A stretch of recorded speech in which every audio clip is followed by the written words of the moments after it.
Welcome, everyone. It's Calvary Pursuit. We're so excited to have you here today. And of course, I have to have a guest. My guest today is someone that I have been waiting so long for, Brother Victor Moreno. That's right. Yes, sir. All right, man. We are going to have a great conversation. For you to hear it, though, sit tight and we'll be right back.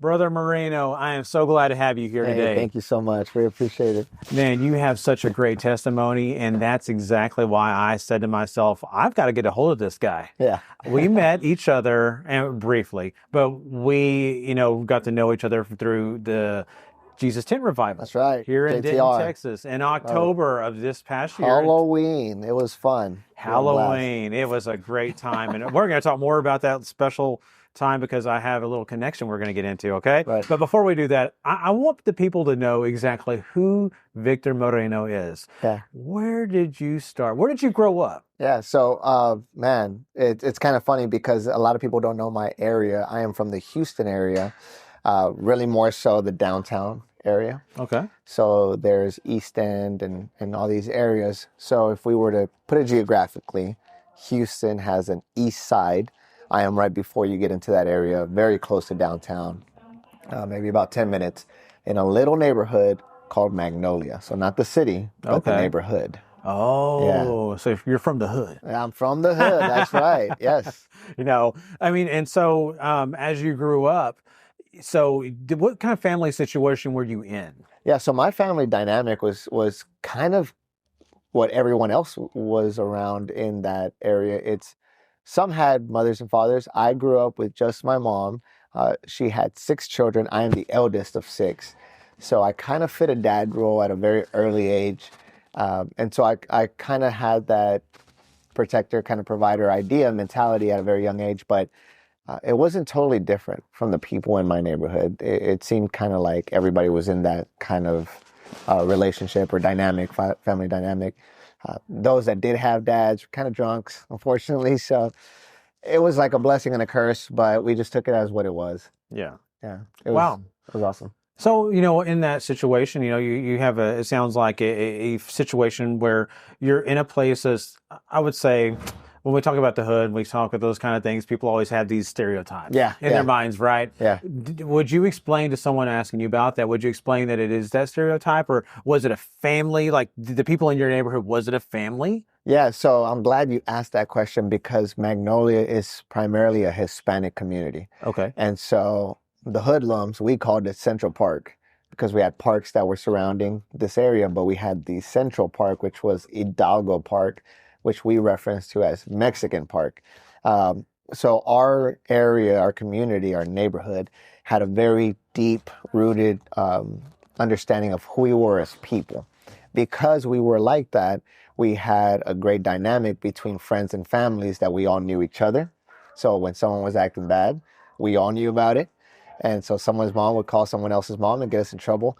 But the stereotype, it's kind of borderline. So you think about the neighborhood, primarily low-income neighborhoods, and you think that most of these people are dealing drugs, or they're very, very poor. And it wasn't really this reality that we lived in. For my family, it was. My mom dealt with 6 kids. She did it by herself. She had unconventional work, and so it wasn't very realistic to stay afloat. But a lot of the people in our area were, older people that had good jobs. They weren't making a ton, but they weren't dying. And so they weren't under that poor level. They had cars. And a lot of the people that were coming up really walked around our neighborhood a lot. So it seemed like it was a poor area, but everybody had their thing. And a lot of these people owned houses. Oh, wow. And a lot of them pushed really hard. As I was a child, I would see my neighborhood push really hard to make it into the middle class area. Okay. And so it has actually, but still very rough area, but been gentrified a little bit. But the stereotypical idea of a hood for my neighborhood wasn't really truly what you would see like on a movie or something like Yeah. that, or you hear in other areas. It wasn't drug ridden and drug infested, although there was a lot of drug dealers. We try to keep it out of our area, Okay. but we'd have the occasional people. But also being that we're so close to downtown, we have a lot of homeless population, and then a lot of people that come in from other areas that also Yeah. bring in drugs. And I believe that it's the heartbeat of the city that is reflected through the people when the people care. But when they don't, you can see a city just nosedive. Yeah. And unfortunately, that's what happened with my generation in that area. I see. It took a nosedive for the worse. And so it seems like it's trying to come up, but I've moved out of that area since, and I'm not 100% aware of the dynamic, but I love my area. I understand. I have a heartbeat for that area, my people, my Hispanic people, and I just love it.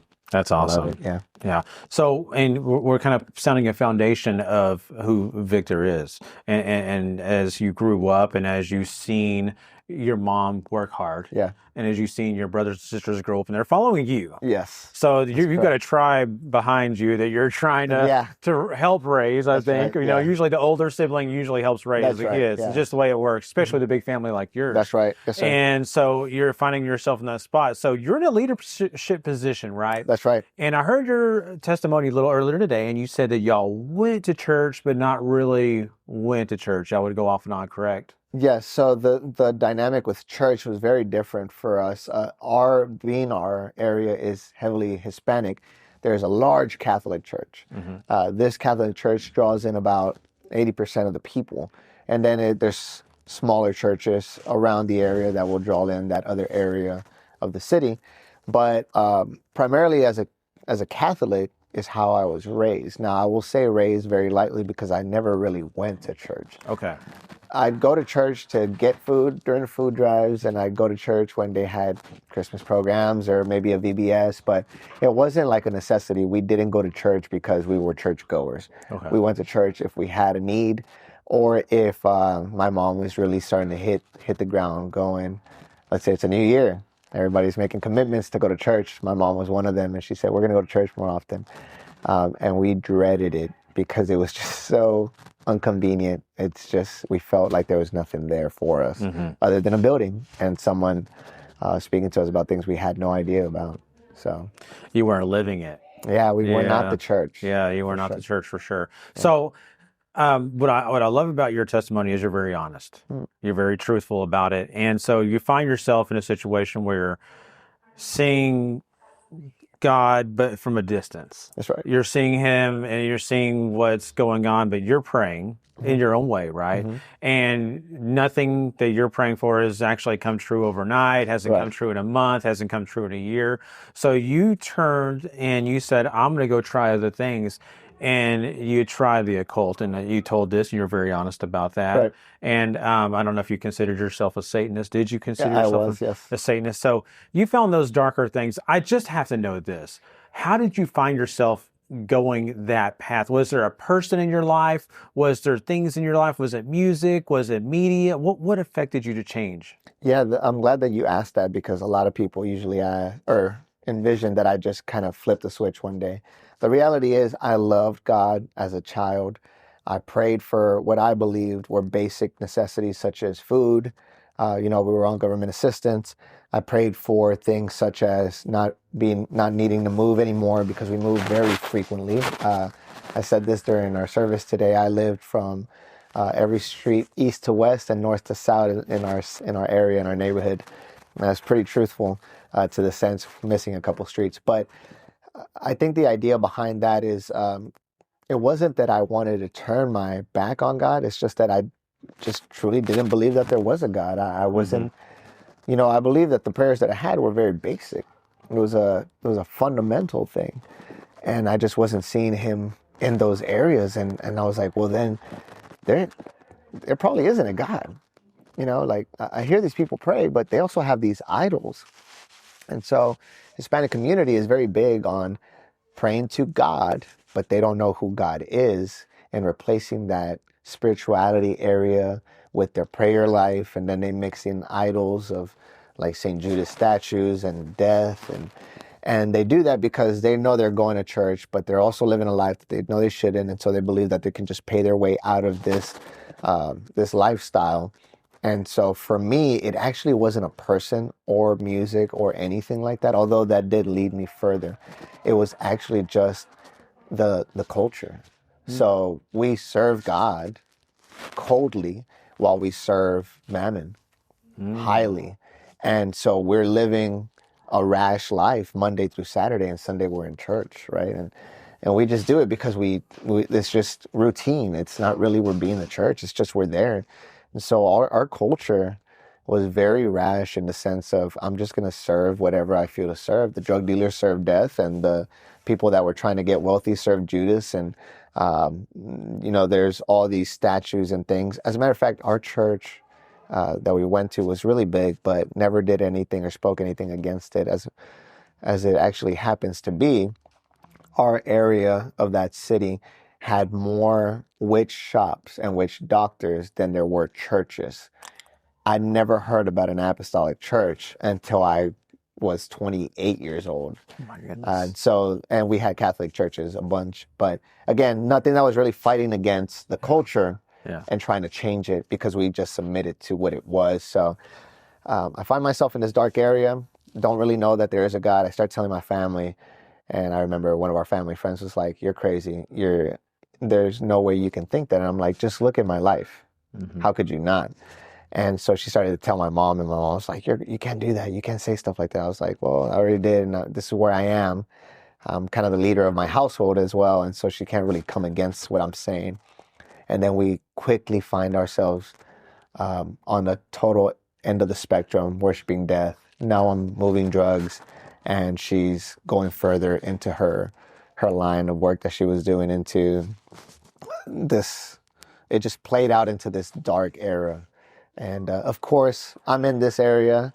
I'm starting to be intrigued by the music. I'm starting to listen to this really bad music. I'm starting to hang around people that are living the same lifestyle that I am at a young age. And these kids are teaching me something and it's just about you. If you would serve you, you'd be fine. And I thought, I'm going to take it a step further.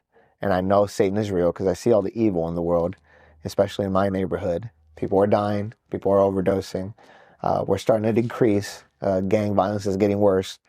So I'm just going to serve him because he's got power in this area. If I could serve him, I think I'll be okay. Yeah. Wow. That's it's kind of scary and very scary. powerful, right? Yeah. Because you find yourself seeing what's going on, and you're just, if you can't beat them, join them. Kind of. Yeah, that's pretty much what it was. I mean, really, and you're seeing something that you didn't see from the other side, that you weren't experiencing, and you're experiencing these things. You're seeing and living the death. Yes. You're living right. around drugs, alcohol. It's in your family. Yeah. It's outside your family. So that's what makes it easier to kind of fall in line. So that's what you're saying, and I really appreciate the honesty. And I just want to touch on something and ask this question of you, because you've lived this and you've seen it. There are some people that believe, well, I'm a God-fearing person, but you know what? It's really cool to see that people are doing fortune telling. I'm going to try that just to see. Yeah. Oh, spirit boards, Brother Moreno. It's just a fun little game. Yeah. These are things and toys, and I think that's the fear that I have sometimes with people that say that, because not fear, that's the wrong terminology. I worry for them. Yeah. That's what I would mean. There's no fear in it. I just worry for them because they actually believe that they can play those games and still serve God. And I don't think that they understand the power behind them. Yeah. You could probably speak to that, couldn't you? Yeah, the idea of these occult toys, whatever they are, really, it's just open doors. And unfortunately, we do it more often than not, believing that we're going to be okay. But Jesus said it best when he said, you cannot serve God and mammon. We cannot serve him entirely spiritually and then serve our flesh and say, well, I'm just going to do this thing one time and I just want to try it out and I want to see what it's like.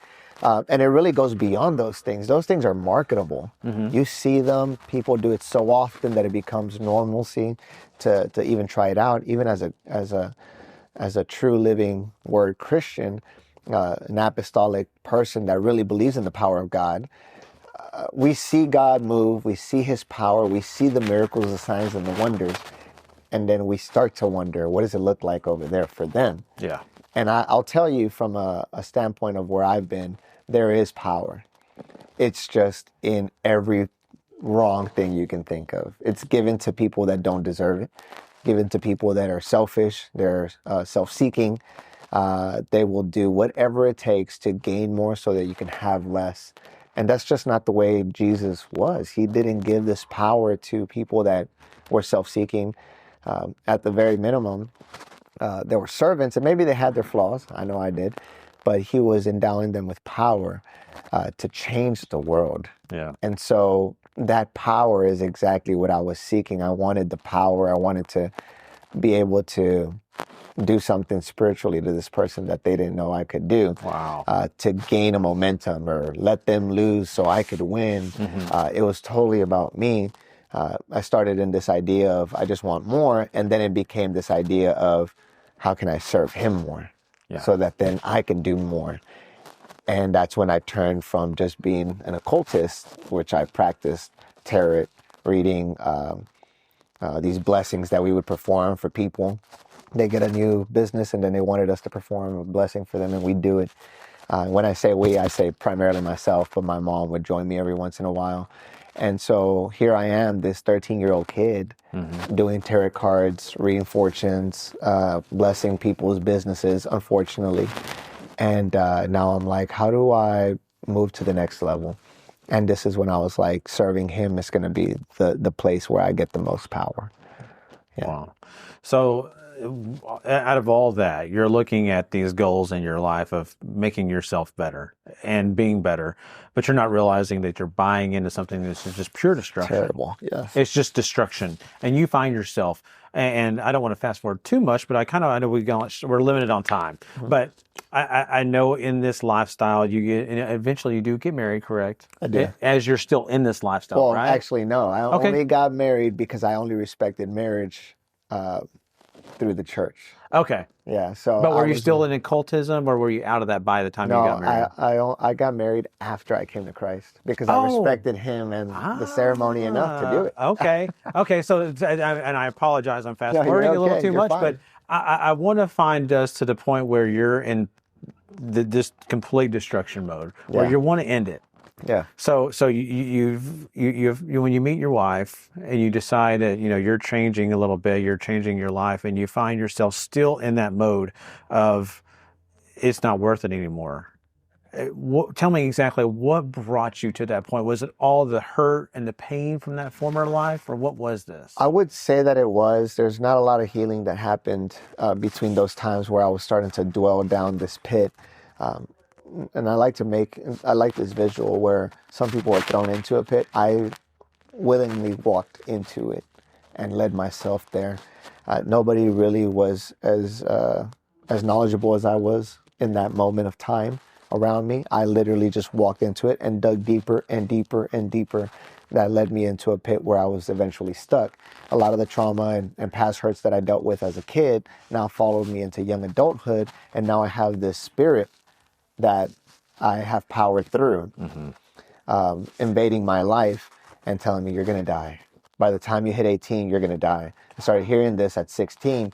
And so when I met my wife, I was 17. And I told her, hey, you got 1 year. So 1 year, I'm going to be gone. And she said, no, you're playing. I said, no, I literally, I know I'm going to die. I'm not doing anything well. I'm selling drugs. I'm stealing from people. We're doing all these things that we shouldn't be doing. And I'm putting myself in dangerous situations. And then on top of that, I'm starting to do drugs now. I had started doing drugs at 16. Here I am, 17, fully addicted, completely addicted. And it started off with marijuana, and then I ended up in doing pills and doing lean, which is a Houston thing. And it's just spiraled out of control. Now, from the time I was 13 to 16, I started to get into this depressive mode. I started to understand that my situation was really starting to hurt me emotionally and spiritually. And so I started to get into this darker mode. I started listening to the rock music. I started getting real aggressive in that. Started to isolate myself from friends, and they started to realize like, hey, something's up with this guy. He's doing something different. because everybody goes through the phase where they think they're rock and rollers and all this. I was ahead of that in the sense that I was spiritually submitted to this power. Yeah. They were just kind of going through the phase. Right. And so they're like, no, this guy, something's weird about him.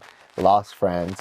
Get to 16. I start doing drugs after years of denying everyone else in my neighborhood. There's people that died of drug overdose at 12 in my neighborhood. That's how I lost my first friend. And then I lost a friend before that to suicide at 12. And so I'm seeing death all over the place. And at 16, I'm like, man, I'm going to do this for myself. Everything was for me. Mm-hmm. So I didn't want it to be a friend that invited me to do drugs. I wanted to try them for myself. I didn't want a friend to lead me to this path. I did it for myself. And so I'm starting to do drugs, 17, telling my wife I'm going to pass away. I make it to 18, and I am in complete destruction mode. I had my first son at 18, just about a month before I graduated. And I am completely destroyed. I'm dealing with really strong depression. I've tried to commit suicide. I'm having these episodes where I'm hurting myself, and my family's just kind of like in awe of what's happening. Like, how is this happening? And I'm starting to lose control of my emotions. Wow. And myself. Starting to lose myself. And I start telling my wife, then my girlfriend, I'm telling her, man, I just don't know if I'm going to make it. I really don't. Either someone's going to take me out or I'm going to take myself out. And it kind of trickled up just to kind of help elevate the story. From 18 to 21, I was like, all right, 21, I'm definitely out. 21, I lost my grandmother, tried to commit suicide through overdose, and it didn't work. Then I was like, okay, I'm super broken now. So I was like, all right, 23, I'm going to die. This is a third attempt to suicide. I now have my second child. So I'm like, man, I'm literally broken. 25 comes around. I'm having my daughter now, still broken. Now I'm owing people because now I'm burning people because I'm now an addict that's taking large amounts of drugs and doing things that I shouldn't be doing with them, getting high with my own ideas of power, wasting away all this money, and then we get our house shot at. And so we're like, okay, yeah, my wife and I looked at each other at the edge of our bed because we rolled over, and we're like, we got to leave because this is it. We're 25 at that time. So we literally split. We leave the city. We're working good jobs. Just mind you, I'm working in corporate America. So I come from home.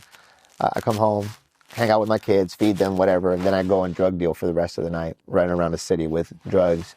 And then come back at like 2 a.m, get some sleep, go to corporate America, suit and tie, high out of my mind. Wow. Just this is life for Victor. And so I get to 25 and I'm completely broken. I've reached my limit. And I'm like, man, this is it. There's nothing good for me. And I know that I did this to myself. No one did this to me. No one led me here. The enemy didn't come in and tempt me. It was just my decision to walk this path and walk it all the way. Yeah. Yeah. Wow. So then you can't do it. Right. You've tried and nothing's successful. God's got a plan for you, and you just didn't know it. Yeah. You had no clue what He had in store for you. Yeah. So tell me, when did you find that spot, that time where you find God, where you find Him for yourself? Yeah. I'm glad that you asked that question because I tend to always just run past it. But it is a pivotal moment in my life where I'm stuck in the middle of nowhere. I moved out of the city into an area close to Humble, which is right above north of Houston. It's where my job, my corporate job is, and we're doing pretty good for ourselves. I'm always broke, though, on my side because I'm just using these drugs all the time. And so I'm stuck in this area that I don't know people in. I'm a little bit more leisure on the drug dealing because I don't know anybody. And so I remember just being so destroyed. I'm on antidepressant medicine, and it's really hard to deal with at that point. And I remember just thinking, what's it worth, My daughter came home. This is how intense I was. I would go to check out these daycares, and I'd ask them, do y'all teach about Jesus? And they would say, no, we don't. And I was like, okay, she can come here. That's how intense I was. Man. We're not going to teach our kids about Jesus. They can learn on their own, but I'm not going to pay for someone to teach my child about Jesus. Oh, wow. If they want to follow him, I will not hold them back, but I will not pay for someone to teach my child.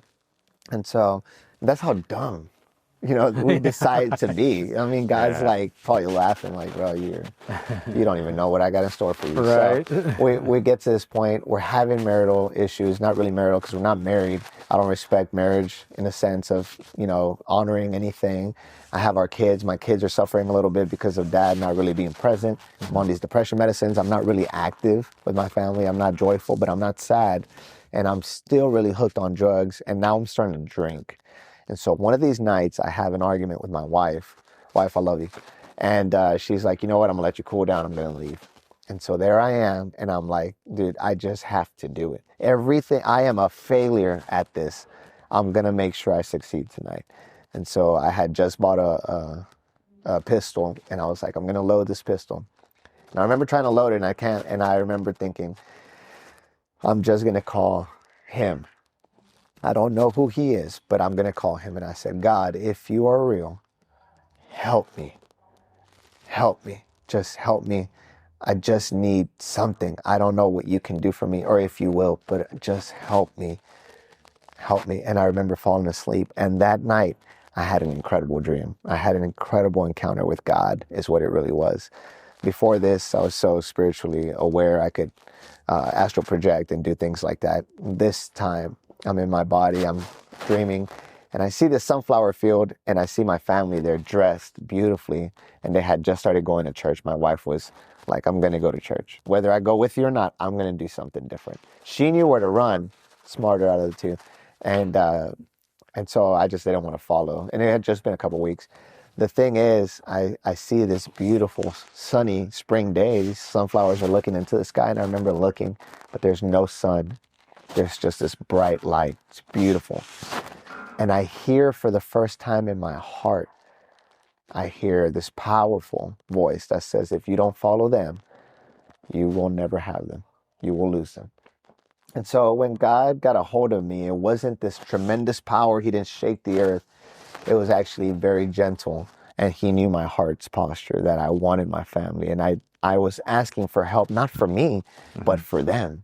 I wanted them to have the dad that I knew I could be. As a young kid, I always remembered, I want to get married. I want to have 3 kids. I know it's going to be 2 boys and a girl. That's how in tune I was with him, but I just didn't know him. And I knew that I wanted to have a successful family that gave him all. Yeah. I just didn't know who he was, but I knew I loved him. And so here I am the next morning, and I preached about this morning, trying to get my kayak, because I was a big fisherman at that point.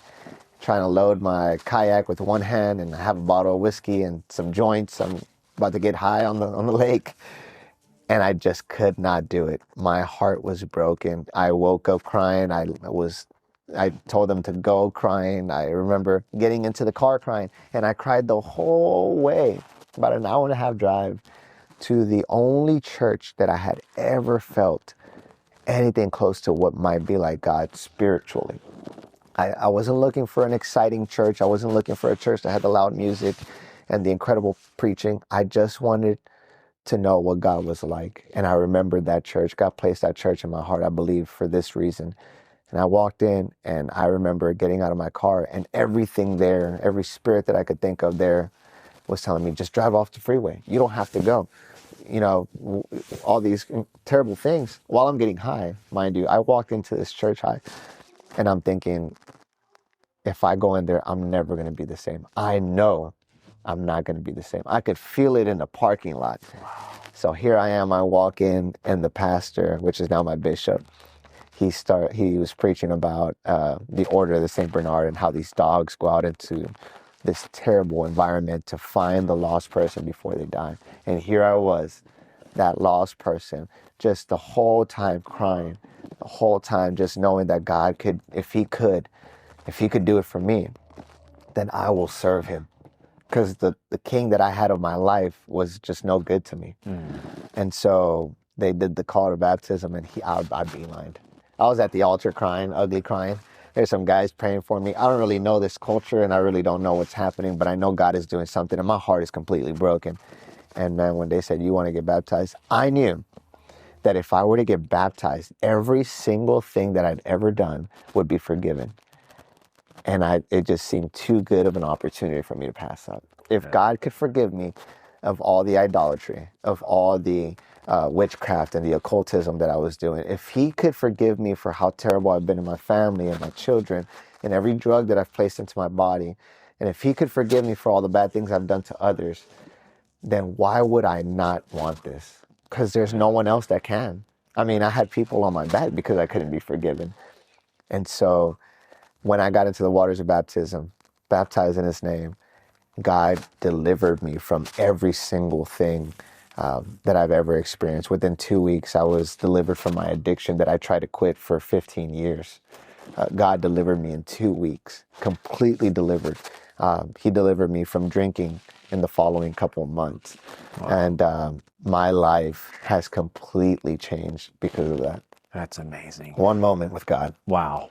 That's a big testimony. Yeah. And that's a powerful testimony that I think that everybody out there listening right now, if they don't know someone that's, struggling like this, it'd be a big surprise. Yeah. Because all of us have those people in our lives that are they have no direction. They have no place. I mean, I you would shock me. Anybody out there, you might win a big prize because I think everybody's got somebody. That's right. And so to me, this is a testimony that needs to be shared out for sure. So I know we're about to run out of time here, but I want to focus just a few minutes here on the victory.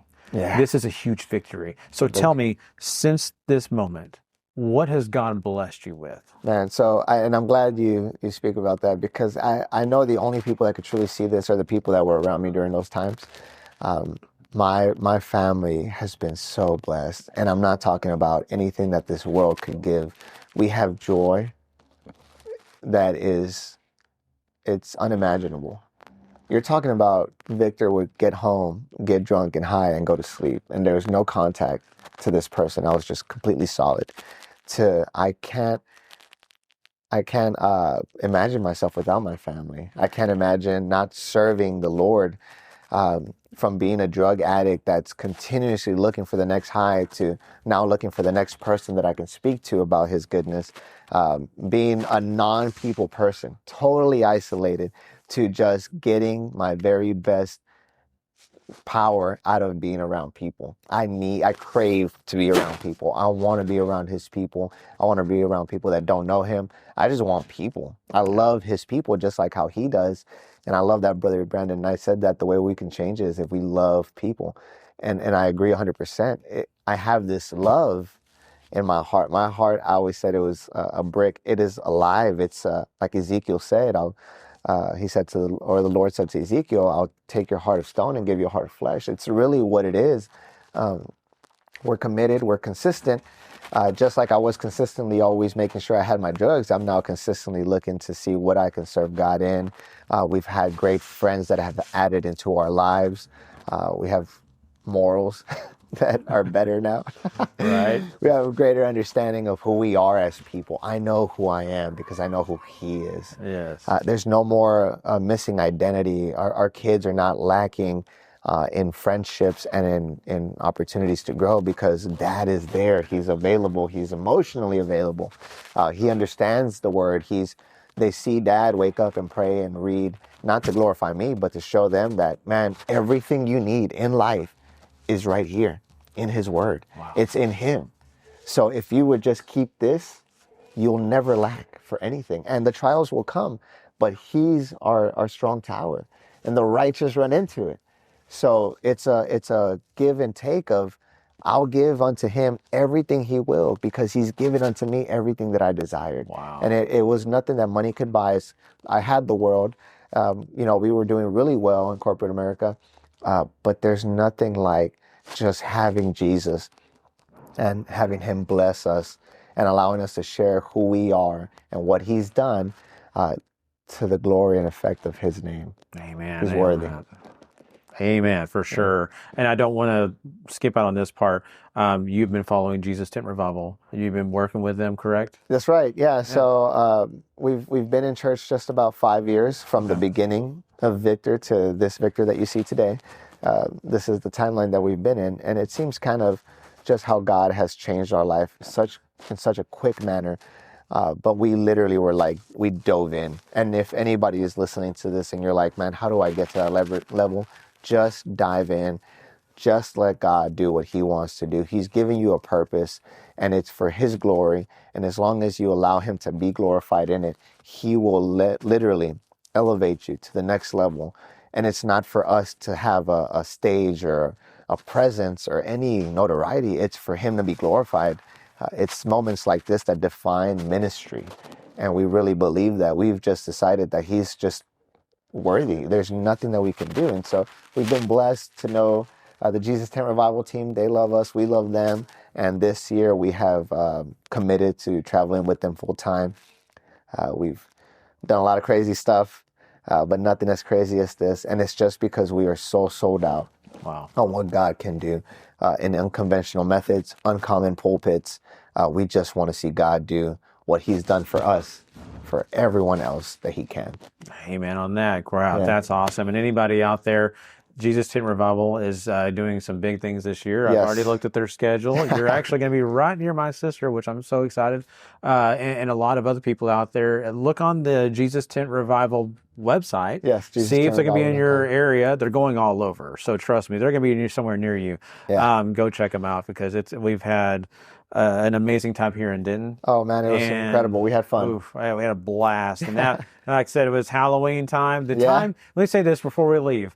Halloween is the day that everybody would say, no one's going to tent Yeah. revival. They're trick-or-treating. They're doing everything else. That's right. Guess what? We baptize more people on Halloween Oh, come on, man. than God be any glorified. other night. That is so incredible. And it just shows to the fact that people are hungry. They want to know Jesus. They'll take time out of their routine to encounter him, and he will encounter them. And we had a lot of fun. Yeah, It was a blessing. So we're glad. Well, thank you, Brother Moreno. Appreciate you. Thank you. And we're so honored to have you here today. Thank and you. everyone out there, do us a big favor. Make sure you're loving somebody because you just never know who might need a new beginning.